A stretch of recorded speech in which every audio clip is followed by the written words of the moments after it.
ದಾಂಡೇಲಿ ತಾಲೂಕಿನ ಆಲೂರಿನಲ್ಲಿ 3ನೇ ತಾಲೂಕು ಕನ್ನಡ ಸಾಹಿತ್ಯ ಸಮ್ಮೇಳನದ ಪೂರ್ವಭಾವಿ ಸಭೆ ತಹಶೀಲ್ದಾರ್ ಶೈಲೇಶ್ ಪರಮಾನಂದ್ ಅವರ ಅಧ್ಯಕ್ಷತೆಯಲ್ಲಿ ನಡೆಯಿತು.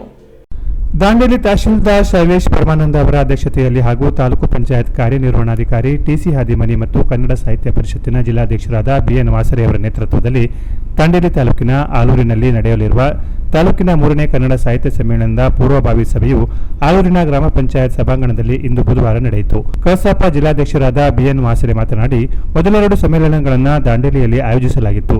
ಈ ಬಾರಿ ಗ್ರಾಮೀಣ ಪ್ರದೇಶವಾದ ಆಲೂರಿನಲ್ಲಿ ಫೆಬ್ರವರಿ ಕೊನೆಯ ವಾರದಲ್ಲಿ ಸಮ್ಮೇಳನವನ್ನು ನಡೆಸಲು ನಿರ್ಣಯ ಕೈಗೊಳ್ಳಲಾಗಿದೆ. ಹಾಗೆ ಸ್ವಾಗತ ಸಮಿತಿ, ಪ್ರಚಾರ ಸಮಿತಿ, ಸಾಂಸ್ಕೃತಿಕ ಸಮಿತಿ, ಸಮ್ಮೇಳನಾಧ್ಯಕ್ಷರ ಮೆರವಣಿಗೆ, ಊಟ ಉಪಹಾರ ಮುಂತಾದವುಗಳ ಕುರಿತು ಚರ್ಚಿಸಿ ಇಂದಿನ ಸಭೆಯಲ್ಲಿ ಸಮಿತಿ ರಚಿಸಬೇಕಾಗಿದೆ ಎಂದರು. ಸುಮಾರು 108 ವರ್ಷಗಳ ಇತಿಹಾಸವನ್ನು ಹೊಂದಿರುವ ಈ ಸಂಸ್ಥೆ ಮೈಸೂರು ರಾಜರಿಂದ ಸ್ಥಾಪಿಸಲ್ಪಟ್ಟಿದ್ದು. ಅಲ್ಲಿಂದ ಇಲ್ಲಿಯವರೆಗೆ ಸರ್ಕಾರದ ಅನುದಾನವನ್ನು ಪಡೆಯುತ್ತಾ ಬಂದಿದೆಯಾದರೂ ಕೂಡ ಸ್ವಾಯತ್ತ ಸಂಸ್ಥೆಯಾಗಿ ಉಳಿದ ಕನ್ನಡದ ಏಕಮೇವ ಸಂಸ್ಥೆ. ಈ ಕನ್ನಡ ಸಾಹಿತ್ಯ ಪರಿಷತ್ತು ಪ್ರತಿ ವರ್ಷ ತಾಲೂಕು ಸಮ್ಮೇಳನಗಳನ್ನ ತನ್ನ ತಾಲೂಕು ವ್ಯಾಪ್ತಿಯಲ್ಲಿ, ಜಿಲ್ಲಾ ಸಮ್ಮೇಳನಗಳನ್ನ ಜಿಲ್ಲೆಯಲ್ಲಿ, ರಾಜ್ಯ ಸಮ್ಮೇಳನಗಳನ್ನ ಬೇರೊಂದು ಪ್ರದೇಶದಲ್ಲಿ ಮಾಡುವಂತ ಪರಿಪಾಠವನ್ನ ಹಾಕೊಂಡು ಬಂದಿದೆ. ನಮ್ಮ ದಾಂಡೇಲಿ ತಾಲೂಕಾದ ನಂತರದಲ್ಲಿ 2 ಸಮ್ಮೇಳನಗಳನ್ನ ನಾವು ಮಾಡಿದ್ದೀವಿ. ಈಗ ಹಾಗೆ ನೋಡಿದ್ರೆ ದಾಂಡೇಲಿ ಮತ್ತು ಹಳಿಯಾಳ ಅವಿಭಜಿತ ತಾಲೂಕು ಇರುವಂತಹ ಸಂದರ್ಭದಲ್ಲಿ ಈಗ 11ನೆಯ ಸಮ್ಮೇಳನ ಆಗಬೇಕಿತ್ತು.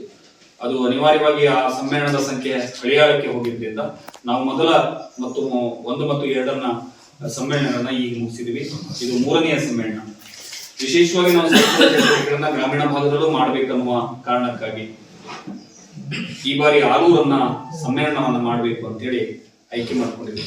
ನಾನು ತಾಲೂಕು ಸಾಹಿತ್ಯ ಪರಿಷತ್ತಿನ ಅಧ್ಯಕ್ಷನಾಗಿರುವ ಜಿಲ್ಲಾ ಸಾಹಿತ್ಯ ಪರಿಷತ್, ಹಿಂದೆ ತಾಲೂಕು ಸಾಹಿತ್ಯ ಪರಿಷತ್ ಅಧ್ಯಕ್ಷನಾಗಿರುವ ಸಂದರ್ಭದಲ್ಲಿ ಹಳಿಯಾಳ ದಾಂಡೇಲಿ ಒಂದೇ ತಾಲೂಕಾಗಿತ್ತು. ಪ್ರೋತ್ಸಾಹಗಳು, ಬೆಂಬಲಗಳು, ಎಲ್ಲರಿಗಿಂತ ಹೆಚ್ಚಾಗಿ ಆ ಜನಪ್ರೀತಿ ಬಹಳ ವಿಶೇಷವಾಗಿ ಸಿಗ್ತದೆ. ಮತ್ತೆ ಇಂತಹ ಒಂದು ಸಾಂಸ್ಕೃತಿಕ ಕಾರ್ಯಕ್ರಮ ಗ್ರಾಮೀಣ ಭಾಗದಲ್ಲಿ ಕಡಿಮೆ ಆಗ್ತಾ ಇರೋದ್ರಿಂದ ಜನ ಅದನ್ನ ಆಸ್ವಾದಿಸ್ತಾರೆ. ಈ ಬಾರಿಯ ದಾಂಡೇಲಿ ತಾಲೂಕು ಸಾಹಿತ್ಯ ಸಮ್ಮೇಳನವನ್ನು ಒಂದು ಗ್ರಾಮೀಣ ಭಾಗದಲ್ಲಿ ಮಾಡಬೇಕು ಅಂತ ಹೇಳಿ ನಮ್ಮ ದಾಂಡೇಲಿ ತಾಲೂಕು ಕಾರ್ಯಕಾರಿ ಸಮಿತಿ ನಿರ್ಧಾರ ಮಾಡಿದ್ರು.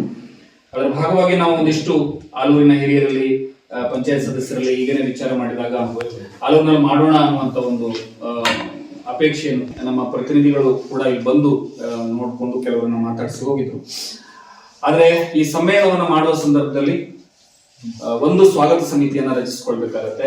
ಮೊದಲ ಸಭೆ ತಹಶೀಲ್ದಾರರ ಮತ್ತು ತಾಲೂಕು ಪಂಚಾಯತ್ ಕಾರ್ಯನಿರ್ವಹಣಾಧಿಕಾರಿಗಳ ನೇತೃತ್ವದಲ್ಲಿ ನಡೆಯಬೇಕಾಗಿರೋದ್ರಿಂದ ಈ ಸಭೆಯನ್ನು ನಾವು ದಾಂಡೇಲಿಯಲ್ಲಿ ಕರೆಯೋದಕ್ಕಿಂತ ಆಲೂರಿನಲ್ಲೇ ಮಾಡ್ಬೇಕನ್ನುವ ವಿಚಾರಕ್ಕೆ ಒಳಪಟ್ಟು ಆಲೂರು ಗ್ರಾಮ ಪಂಚಾಯತ್ ವ್ಯಾಪ್ತಿಯಲ್ಲಿ ಈ ಗ್ರಾಮ ನಂತರ ಸಭೆಯಲ್ಲಿ ಚರ್ಚೆ ನಡೆದು ವಿವಿಧ ಸಮಿತಿಗಳನ್ನು ರಚಿಸಿ ಕೆಲವು ಪ್ರಮುಖರನ್ನು ನೇಮಿಸಿ ಸದಸ್ಯರನ್ನು ನೇಮಿಸಿಕೊಳ್ಳುವ ಜವಾಬ್ದಾರಿ ನೀಡಲಾಯಿತು. ಸಭೆಯ ನೇತೃತ್ವ ವಹಿಸಿದ್ದ ತಹಶೀಲ್ದಾರ್ ಶೈಲೇಶ್ ಪರಮಾನಂದ್ ಅವರು ಮಾತನಾಡಿ, ಸಮ್ಮೇಳನ ಈ ಹಿಂದೆ ನಡೆದಂತೆ ಅತ್ಯಂತ ಅಚ್ಚುಕಟ್ಟಾಗಿ ನಡೆಸಬೇಕಾದ ಜವಾಬ್ದಾರಿ ನಿಮ್ಮೆಲ್ಲರ ಮೇಲಿದೆ ಎಂದರು. ತಾಲೂಕು ಪಂಚಾಯತ್ ಮುಖ್ಯ ಕಾರ್ಯನಿರ್ವಹಣಾಧಿಕಾರಿ ಟಿಸಿ ಹಾದಿಮನಿ ಅವರು ಮಾತನಾಡಿ, ಸಮ್ಮೇಳನ ಗ್ರಾಮೀಣ ಭಾಗದಲ್ಲಿ ನಡೆಯುತ್ತಿರುವುದರಿಂದ ಆಲೂರು ಗ್ರಾಮದ ಜನರ ಮೇಲೆ ಹೆಚ್ಚಿನ ಜವಾಬ್ದಾರಿ ಇದೆ. ಗ್ರಾಮೀಣ ಭಾಗದಲ್ಲಿ ಕನ್ನಡದ ಕಂಪನ್ನ ಇನ್ನಷ್ಟು ಪ್ರಸರಿಸಲು ಈ ಸಮ್ಮೇಳನ ಸಹಕಾರಿಯಾಗಲಿದೆ ಎಂದರು.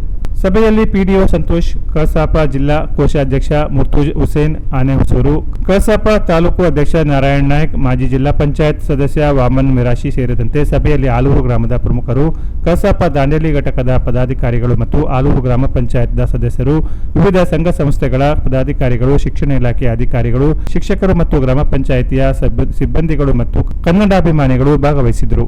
ಸಭೆಯು ಇಂದು ಬುಧವಾರ ಮಧ್ಯಾಹ್ನ 1 ಗಂಟೆಯವರೆಗೆ ಸುಮಾರಿಗೆ ಸಂಪನ್ನಗೊಂಡಿತು. Canara plus news, Dandeli.